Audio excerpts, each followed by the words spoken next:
नमस्कार, India news देख रहे हैं आप और मैं हूं आपके साथ सचिन दुबे। इस विशेष कार्यक्रम की शुरुआत करेंगे, लेकिन उससे पहले बड़ी खबर का रुख कर लेते हैं। बड़ी खबर, अहम जानकारी आपकी टीवी स्क्रीन पर। गाजियाबाद से इस वक्त की बड़ी खबर, दिल्ली उपद्रव पर एक्शन में पुलिस। गाजीपुर बॉर्डर के धरना स्थल पर नोटिस किया चस्पा। राकेश टिकैत के तंबू पर पुलिस ने चस्पा किया नोटिस। ट्रैक्टर रैली की शर्तों का क्यों किया उल्लंघन, पुलिस ने यह सवाल पूछा है। दिल्ली पुलिस ने 3 दिन में राकेश टिकैत से मांगा है जवाब। ये बड़ी खबर, अहम जानकारी आपकी टीवी स्क्रीन पर। लगातार हम आपको बता रहे हैं, गाजियाबाद से दिल्ली पुलिस ने 3 दिन में राकेश टिकैत से मांगा है जवाब कि आखिर जो शर्तें रखी गई थी, आखिर उनका उल्लंघन क्यों किया गया। गाजियाबाद से बड़ी खबर, दिल्ली उपद्रव पर एक्शन में पुलिस। जी हां, ये बड़ी खबर, अहम जानकारी आपकी टीवी स्क्रीन पर। लगातार हम आपको बता रहे हैं, गाजियाबाद से दिल्ली उपद्रव पर एक्शन में अब पुलिस दिखाई दे रही है। गाजीपुर बॉर्डर के धरना स्थल पर नोटिस चस्पा कर दिया गया। राकेश टिकैत के तंबू पर पुलिस ने चस्पा किया है नोटिस, और यह सवाल पूछा गया है कि आखिर शर्तों का उल्लंघन क्यों किया गया रैली के दौरान। पुलिस ने यह सवाल खड़ा किया। दिल्ली पुलिस ने 3 दिन में राकेश टिकैत से मांगा है जवाब। यह बड़ी खबर, अहम जानकारी आपकी टीवी स्क्रीन पर। 26 जनवरी की तारीख, गणतंत्र दिवस के मौके पर 12 से लेकर 5 बजे तक समय निर्धारित किया गया था कि किसान आंदोलन करेंगे, लेकिन यह आंदोलन नहीं, पूरे प्रदेश में अराजकता फैलाई गई। जी हां, ये आरोप लग रहे हैं, इस आंदोलन को और भी उग्र किया गया। ये आरोप लग रहे हैं कि भड़काऊ भाषण दिए गए। ये आरोप लग रहे हैं कि जो शर्तें रखी गई थी उनका उल्लंघन किया गया, उनमें से एक भी शर्तें नहीं मानी गई। और उसके बाद दिल्ली पुलिस ने चस्पा किया है नोटिस। ये बड़ी खबर, अहम जानकारी आपकी टीवी स्क्रीन पर। गाजियाबाद से दिल्ली पुलिस अब तक एक्शन मोड में दिखाई दे रही है। गाजीपुर बॉर्डर के धरना स्थल पर नोटिस चस्पा किया गया। राकेश टिकैत के तंबू पर पुलिस ने अब चस्पा किया है नोटिस। उत्तर प्रदेश पुलिस भी अब एक्शन मोड में दिखाई दे रही है। लगातार कई सवाल खड़े किए जा रहे हैं, जांच लगातार जारी है। यह कहा जा रहा है कि जो भी आरोपी है उनके खिलाफ सख्ती से कार्रवाई की जाएगी और उन्हें जेल भेजा जाएगा। ये बड़ी खबर, अहम जानकारी आपकी टीवी स्क्रीन पर। लगातार हम आपको बता रहे हैं, 26 जनवरी गणतंत्र दिवस के दिन वो मौका, एक नया मौका था जब एक नई परंपरा का इजाज किया जा सकता था, लेकिन उस दिन जो तस्वीरें सामने आई वो सबको हैरान कर देती हैं, सबको परेशान कर देती हैं। लेकिन इस बीच में ये बड़ी खबर, अहम जानकारी से आपको रूबरू करा रहे हैं।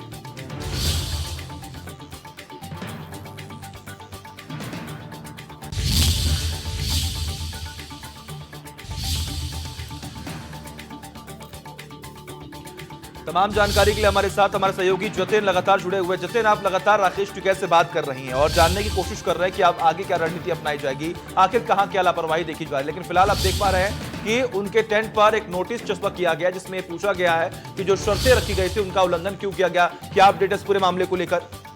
देखिए, बिल्कुल, क्योंकि कल ये निश्चित तौर पर साफ हो गया था कि जो तमाम किसान यूनियन के नेता हैं उनको नोटिस भेजा गया है। आज वो नोटिस चस्पा कर दिया गया है। ऑफिशियली दिल्ली पुलिस टेंट पर पहुंची है गाजीपुर बॉर्डर पर, और राकेश टिकैत जहां पर बैठते हैं, जो उनका टेंट रूपी कार्यालय है, वहां पर ये नोटिस चस्पा किया गया है। नोटिस में पूछा गया है कि आपने जो नियम थे उनका उल्लंघन क्यों किया। क्योंकि देखिए, दिल्ली पुलिस की तरफ से कहा गया है कि जो रूट किसानों को दिया गया था और जो नियम और कायदे बताए गए थे उसके अकॉर्डिंग कुछ नहीं हुआ, बल्कि सभी नियम कायदे ताक पर रख दिए गए, जिससे कितने सारे पुलिस वालों की जान खतरे में आ गई। इसके अलावा जो संपत्ति है उसका बड़ा एक नुकसान हुआ है। जबकि किसान नेताओं ने यह वादा किया था और बाकायदा जो लिखित में दिया गया था और अपनी सहमति जाहिर की थी कि सब कुछ शांतिपूर्ण तरीके से रहेगा, तय रूट पर रहेगा, तो उसका उल्लंघन हुआ है। अब जाहिर है, क्योंकि एफआईआर भी दर्ज हुई है, उसके बाद ये नोटिस आया है, 3 दिन में जवाब देना है राकेश टिकैत को। लेकिन ये साफ तौर पर कहा जा सकता है कि किसान नेताओं की मुश्किलें अब इस मामले में बढ़नी शुरू हो गई हैं, क्योंकि कल एफआईआर दर्ज होने के बाद राकेश। ठीक है, बिल्कुल, बहुत बहुत शुक्रिया जितना आपका तमाम जानकारी के लिए। लगातार नजर आप बनाए रखिए, तमाम अपडेट्स हम आपसे लेते रहेंगे। गणतंत्र दिवस पर दिल्ली में हुई हिंसा के बाद किसान आंदोलन में बिखराव नजर आने लगा है, तो प्रशासन की तरफ से भी प्रदर्शनकारी किसानों पर सख्ती की जाने लगी है। हम आपको गाजियाबाद और बागपत की 2 तस्वीरें दिखा रहे हैं। गाजियाबाद और बागपत की 2 तस्वीरें। गाजियाबाद की गाजीपुर बॉर्डर पर जहां देर रात बिजली जाने से प्रदर्शनकारियों में डर का माहौल पैदा हो गया, तो आंदोलन के लिए लगाए गए कई टेंटों को हटाया जाना शुरू कर दिया गया। तो बागपत में दिल्ली सहारनपुर हाईवे पर 40 दिनों से चल रहे किसानों के धरने को प्रशासन ने जबरन खत्म करवाते हुए किसानों को खदेड़ दिया है। किसानों की परेड के दौरान मची हिंसा के बाद किसान संगठन भी सख्ते में है। उत्तर प्रदेश गेट से कई लंगरों के टेंटों तंबुओं को हटाना शुरू कर दिया गया, जिसके बाद कयास लगाए जा रहे हैं कि जल्द ही किसानों का आंदोलन खत्म हो सकता है। दो तस्वीरें आपकी टीवी स्क्रीन पर लगातार हम आपको दिखा रहे हैं। आखिर जिस तरीके से 26 जनवरी के दिन गणतंत्र दिवस के मौके पर जब यह आंदोलन उग्र हुआ और कई पुलिसकर्मी गंभीर रूप से घायल हुए, और उसके बाद अब अगर हम बात करें तो उत्तर प्रदेश सरकार और इसी के साथ साथ केंद्र सरकार भी अब सख्त एक्शन में दिखाई दे रही है। लगातार जब 40 दिनों से विरोध किया जा रहा था, शांतिपूर्ण तरीके से आंदोलन कर रहे थे तमाम किसान, तो आखिर 26 तारीख को ऐसा क्यों माहौल बनाया गया, आखिर क्यों अराजकता फैलाई गई? तो कई सवाल यहां पर खड़े किए जा रहे हैं कि आखिर ऐसा किसने किया, आखिर इसका नेतृत्व कौन कर रहा था, और आखिर इसकी जवाबदेही किसकी है? जो 300 से अधिक पुलिसकर्मी घायल हुए उसकी जवाबदेही आखिर किसकी है? हमारे साथ आज एक विशेष पैनल जुड़ा है, उस पर बात करेंगे और जानेंगे कि आखिर जो पूरा मामला अब सामने आ चुका है इस पर किस तरीके से कार्रवाई की जाएगी, और जो कई सवाल खड़े किए जा रहे हैं आखिर उसका जवाब क्या है। हमारे साथ इस वक्त शबनम पांडे जुड़ी हुई है जो कि बीजेपी से जुड़ी हुई हैं, प्रवक्ता है। आपका बहुत बहुत स्वागत है शबनम जी। इसी के साथ साथ आलोक वर्मा हमारे साथ जुड़े हुए हैं जो कि किसान नेता है, आपका भी बहुत बहुत स्वागत है आलोक वर्मा जी। कपीश श्रीवास्तव जुड़े हुए हैं जो कि प्रवक्ता है सपा से, आपका भी बहुत बहुत स्वागत है। और दीपक सिंह जो कि एमएलसी है कांग्रेस से, वो कुछ ही देर में जुड़ेंगे और उनसे भी जानेंगे कि आखिर जो इस पूरे मामले को लेकर राजनीति हो रही है वो कितना सही है कितना गलत है। लेकिन सबसे पहले आलोक वर्मा जी मैं आपके पास आऊंगा। आलोक जी, लगातार तमाम तस्वीरें अब स्पष्ट होती हुई दिखाई दे रही हैं। जो आंदोलन हुआ उसे आंदोलन तो नहीं कहते, लेकिन जो कुछ भी हुआ है कितना सही था और क्या कुछ कार्रवाई होनी चाहिए? देखिए सचिन जी, ये आंदोलन को ये ट्रैक्टर रैली से ना जोड़ा जाए, सबसे बड़ी बात। और दूसरी बात मैं बता रहा हूँ कि जिन्होंने हिंसा की हम भी उसकी निंदा करते हैं। लाल किला हमारा है, राष्ट्रीय झंडा हमारा है, लेकिन आंदोलन तो आप ही लोगों ने किया। आलोक जी, आंदोलन तो आप ही लोगों ने किया। नहीं, हमने आंदोलन किया, लेकिन आप ये देखो ना कि उस आंदोलन में लाल किले तक हम नहीं गए। लाल किले तक हम गए, आप हमें गिरफ्तार करो, लाल किले हम तो नहीं गए ना। हम तो कह रहे हैं तो आखिर कौन गया? आखिर कौन गया? आपकी जिम्मेदारी थी, जवाबदेही आपके तमाम किसान नेताओं की थी। 37 शर्तें तोड़ी गई हैं, 37 शर्तें। जब दिल्ली पुलिस के साथ बैठक हुई थी, जब उस वक्त ये शर्तें मानी गई थी, तो आखिर 26 जनवरी के दिन, गणतंत्र दिवस के दिन, आखिर इन शर्तों को क्यों तोड़ा गया? इसकी जवाबदेही किसकी होगी? नहीं सचिन जी, दिल्ली में हम बैठे क्या? ये दिल्ली सरकार हम चलाती है, दिल्ली पुलिस हमारे अंडर में है, आप बताओ।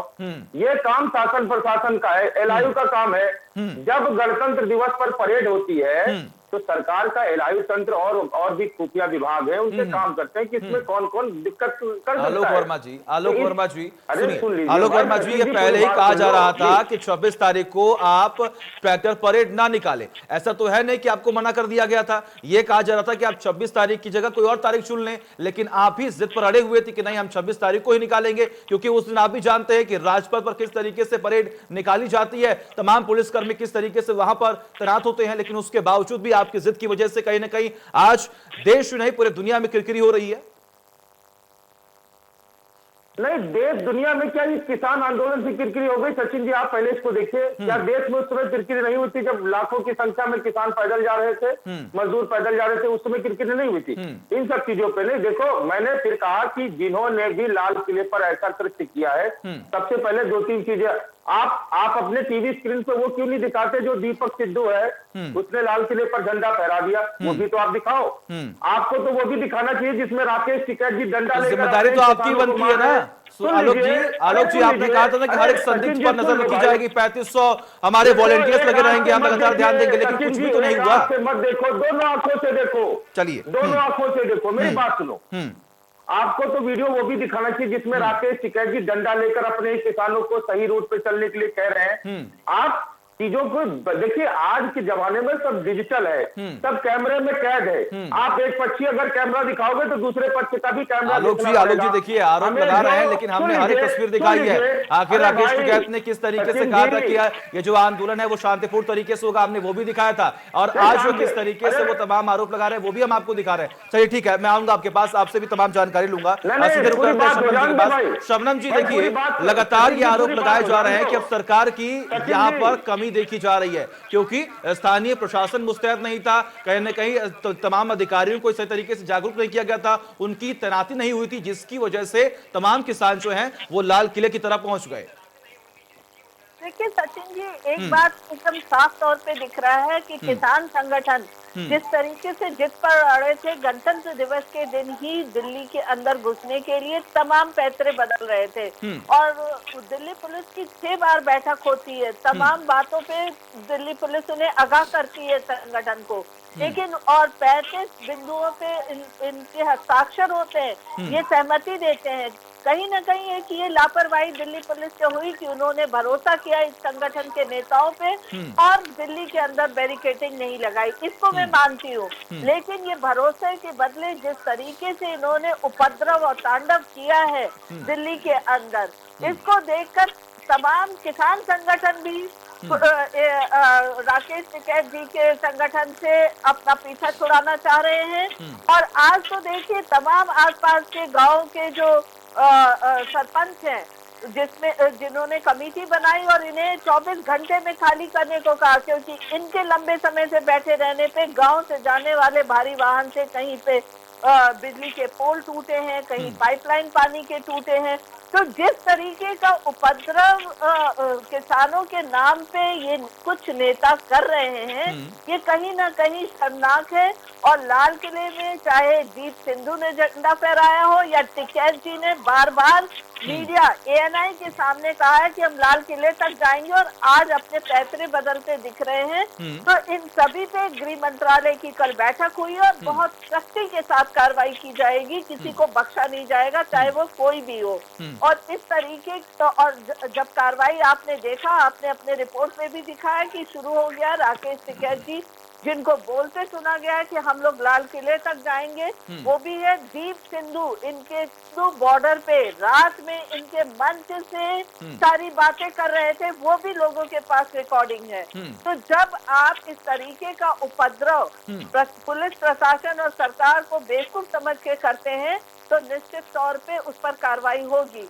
और 26 जनवरी के दिन जब परेड होता है तो हमारे 50,000 से ज्यादा पुलिस अधिकारी और कर्मचारी उस परेड में लगे रहते हैं। इस बात को बार बार बताया गया, यहाँ तक आगाह किया गया कि देखिए कुछ पाकिस्तान के ट्विटर हैंडल एक्टिव हुए इस दौरान में, कुछ उपद्रवी तत्वों के आने की ये है, उसके बावजूद ये बार बार कहते रहे कि हम अपने इस रैली को अनुशासन के अनुसार ले जाएंगे। लेकिन इन नेताओं के, किसान नेताओं के कहे पे एक भी वहाँ के किसान नहीं थे।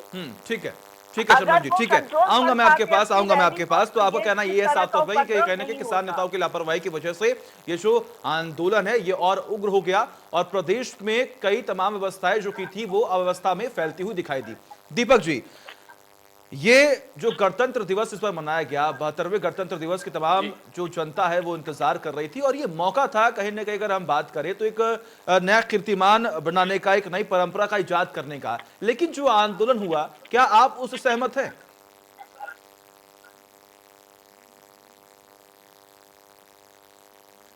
देखिए, कांग्रेस पार्टी गांधीवादी विचार की पार्टी है, गोडसेवादी पार्टी नहीं है, गोडसे के विचारों पर चलने वाली पार्टी है। हम किसान आंदोलन के समर्थन में हैं, हम किसानों के साथ हैं, अन्नदाताओं के साथ हैं। ये जो तीनों काले कानून भारतीय जनता पार्टी की मोदी सरकार ने उद्योगपतियों के कहने से लागू किया, उसके खिलाफ खड़े हैं, अराजकता के साथ नहीं है।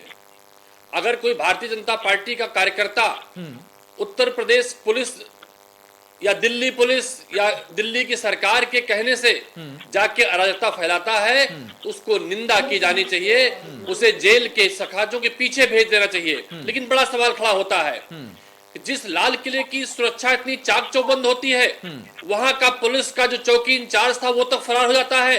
कांग्रेस पार्टी शुरू से कहती रही है भारतीय जनता पार्टी सरकार की, मोदी सरकार की देश बेचो नीति पर पीछे हटना चाहिए। लाल किला जब उन्होंने उद्योगपतियों के हाथ से बेचा था, तब भी कांग्रेस पार्टी ने लाल किले सुरक्षा के लिए सवाल उठाए थे। तो भारतीय जनता पार्टी किसान आंदोलन तोड़ने के लिए जिस तरह से अपने एजेंटों को इस आंदोलन में प्रायोजित करती है और इस किसान आंदोलन को तोड़ना चाहती है, अपने उद्योगपतियों की मदद करना चाहती है, पूरे पूरी दुनिया में ये मान लिया हिंदुस्तान का सबसे कमजोर प्रधानमंत्री कोई हुआ है नरेंद्र मोदी जी हुए हैं। पूरा देश इस बात को मानता है। 6 वर्ष से भारतीय जनता पार्टी सिर्फ षड्यंत्र रच रही है, उस तरह से जैसे फिल्मों में हमने देखा था कि फिल्मों में जो नायक होता है, पहले नायक को परेशान किया जाता है, अंत में नायक जीतता है। ये देश जीतेगा, इस देश का किसान जीतेगा, इस देश का अन्नदाता जीतेगा, और भारतीय जनता पार्टी जो फिल्म नायक के अमरीश पुरी की भूमिका में है वो परास्त होगी और परिणाम भी हुए होंगे। ठीक है शबनम जी, आप कुछ कहना चाह रही थी। देखा आपने, सुना किस तरीके से यहाँ पर केंद्र की सरकार को यहाँ पर अमरीश पुरी जो है वो खासतौर पर यहाँ पर इन्होंने करार दे दिया। जवाब दीजिए। सचिन जी, कहीं ना कहीं ये विपक्षी पार्टी और कांग्रेस पार्टी जो है वो अपनी खिसकी हुई राजनीतिक जमीन हमारे भोले भाले अन्नदाताओं के आड़ में लेना चाहते हैं, और इसीलिए इस तरीके की अन्नदाताओं के हित में 70 सालों में इन्होंने क्या किया। आज हम तो बहुत कुछ कर रहे हैं उनके लिए, और उन्हीं के आर्थिक समृद्धि और सामाजिक उत्थान के लिए हम इस कानून को लाए हैं, और यही बातें ये करते थे। पर आज 360 डिग्री पे ये मोड़ यू टर्न लेके इस तरीके की बात कर रहे हैं।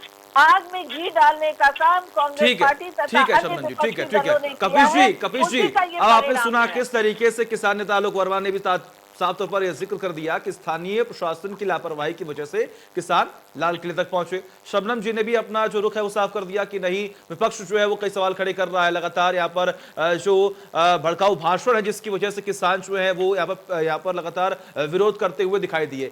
लेकिन कपिश जी, अगर हम बात करें यहाँ पर, तो कहीं ना कहीं आप भी सत्ता में रह चुके हैं, आप भी जानते हैं प्रदेश की राजनीति को, देश की राजनीति को। ये जो ट्रैक्टर परेड निकाला गया, क्या इसे आप आंदोलन कहेंगे? देखिए, बहुत सीधी सी बात बता रहे हैं कि अगर ये आंदोलन और ये परेड गैर विधिक होती तो माननीय सर्वोच्च न्यायालय के सामने पटल पर था, वो निश्चित रूप से मना कर देती। लेकिन सर्वोच्च न्यायालय ने इस बात को साबित किया है, इस पर रोक ना लगा करके, कि यह संवैधानिक अधिकार था किसानों का और उसको उन्होंने अप्लाई किया। ठीक है, अब बात रह गई है कि जो 37 नियम बनाए गए थे वो क्यों टूटे। तो बात इस चीज की सबसे पहले है कि सरकार और दिल्ली पुलिस इस बात को बतावे कि ये जो एडवाइजरी 37 नियमों की थी, ये पूर्व संध्या पर जारी की गई थी, जिसको सर्कुलेट होने में भी समय लग गया लाखों लोगों के बीच। तो ये किसकी घोर उपेक्षा थी। दूसरी चीज मैं एक कोट पूछना चाहता हूँ कि परिस्थिति जन साक्ष्य होते हैं जिनको तोड़ मरोड़ करके पेश नहीं किया जा सकता है। एक तरफ आपने देखा कि जिन संयुक्त मोर्चे की बात किसानों की हो रही है, और जो इनमें से कई नेताओं को अभी अभियुक्त बनाया गया 120B के माध्यम से, जी। वो कहीं भी लाल किले के आसपास क्या दूर दूर तक नहीं दिखाई दे रहे थे। मैं एक चीज पूछना चाहता हूँ कि ये लोग कौन थे जो लाल किले तक बड़े आराम से पहुंच गए। और एक बात और भी कहा गया है विधि के अंदर कि अपराधी भी उतना ही जिम्मेदार है और अपराध का अवसर देने वाले लोग भी उतने ही जिम्मेदार होते हैं। तो सरकार के विरुद्ध दिल्ली प्रशासन और उसके विरुद्ध कब कार्रवाई होगी, क्योंकि उन्होंने पूरा अवसर दिया है अराजकता फैलाने का। और सबसे बड़ी बात, जो दीप सिद्धू की बात हो रही है, वो भारतीय जनता पार्टी का प्रभारी था। वो जो है सनी देओल के चुनाव का प्रभारी था। उसके जो फोटो हैं वो अमित शाह और प्रधानमंत्री जी के साथ हैं। तो कुल मिलाकर किसानों और खास तौर पर पुलिसकर्मियों के बीच में जो कदम थाल था वो नहीं बना, जिसकी वजह से ये आंदोलन जो है वो और उग्र हुआ। ठीक है आलोक वर्मा जी, एक सवाल मेरे जहन में अब ये आ रहा है कि जिस तरीके से किसान संगठन एकजुट हुए थे, लेकिन अब जब 26 जनवरी को ये जो आंदोलन, ये जो ट्रैक्टर परेड है, जब ये उग्र हुआ, उसके बाद से अब दो ऐसे संगठन जो है वो अब इस आंदोलन से अलग होते हुए दिखाई दिए। अगर हम बात करें तो भानु और इसी के साथ साथ राष्ट्रीय किसान संघर्ष समिति भी अब से अलग होती हुई दिखाई दे रही है। तो कहीं ना कहीं अब ये आंदोलन जो है अब कमजोर होता हुआ दिखाई दे रहा होगा। देखो सचिन जी, ऐसा है, ये आंदोलन कहीं कमजोर नहीं हो रहा है। और जहां तक आपने भारतीय किसान भानु की बात की या बीएम सिंह साहब की बात की, तो मैं उनके बारे में बताऊं कि ये लोग आंदोलन में जरूर साथ थे, लेकिन जो हमारा किसान मोर्चा बना है उसमें ये कभी भी सदस्य नहीं रहे। ये बात इसके पहले भी, इस आंदोलन के पहले भी भारतीय किसान भानु ने अपना वहां से टेंट हटा लिया था। उनका वीडियो भी वायरल हुआ था कि हम लोग गए कृषि मंत्री के साथ में, वहां पे पकौड़ी खाई, जलेबी खाई, गाड़ी अंदर तक लेके गए। तो वो तो एक प्रकार से उन्होंने पहले सरकार का समर्थन भी किया था। और अगर वो चले गए तो ये उनका है भाई। अच्छा, वजह क्या हो सकती है? वजह क्या हो सकती है? वजह क्या हो सकती है भाई? सुनो तो, बता रहा हूँ। आंदोलन हुआ, आंदोलन में आप हमारे साथ हैं, तो जब तक मीठा मीठा है, जब तक आंदोलन के जरिए आपको एक देश में नाम देने की बात आती है, तब तक तो आप हमारे साथ हैं। अच्छा जब जेल जाने की बात आएगी तो आप भाग जाओगे। अच्छा, तो भाई भाग जाओ, कोई दिक्कत नहीं। ये लड़ाई हम अकेले लड़ने को तैयार है। ठीक है। संयुक्त किसान मोर्चा इस लड़ाई को लड़ेगा और ये आंदोलन खत्म होने वाला नहीं है। सरकार कितना, देखो वहां की बिजली काट दी गई, नोटिस चस्पा कर दो भाई, नोटिस चस्पा करोगे इसका हम जवाब देंगे। हमने पहले भी कहा कि हम जब लाल किले पे गए नहीं, जो हमारा तय रूट था उस पे सरकार और पुलिस के द्वारा ठीक जब है, बैरिकेडिंग ठीक है। तो कर दी आपका गई, ये कहना है तो कि हमारे जो रास्ते किसान में बैरिकेडिंग असल में करोगे तो विरोध क्या कर रहे होगा थे भाई? वो लाल किले पर दिल्ली पहुंचे जाने नहीं। का ठीक है, रास्ता खोल दिया तुमने। बहुत बहुत शुक्रिया आप सभी का, आपने अपना कीमती वक्त हमें दिया। और जिस तरीके से लगातार ये विरोध किया जा रहा है, कितना सही है कितना गलत है, इस पर आप विचार विमर्श कर रहे थे। और खास तौर पर अगर हम बात करें तो जिस तरीके से 26 तारीख को ये गणतंत्र दिवस के मौके पर जब ये उपद्रव देखने को मिला, तो कहीं ना कहीं तमाम तस्वीरें आपको भी हैरान करती हैं और हमें भी विचलित करती हैं। हालांकि अब ये साफ कर दिया गया है कि आने वाले वक्त में कार्रवाई होगी और जो लोग इस पूरे मामले में संलिप्त पाए जाएंगे उनके खिलाफ सख्ती से कार्रवाई की जाएगी। फिलहाल इस विशेष कार्यक्रम में बस इतना ही। देखते रहिए इंडिया न्यूज। नमस्कार।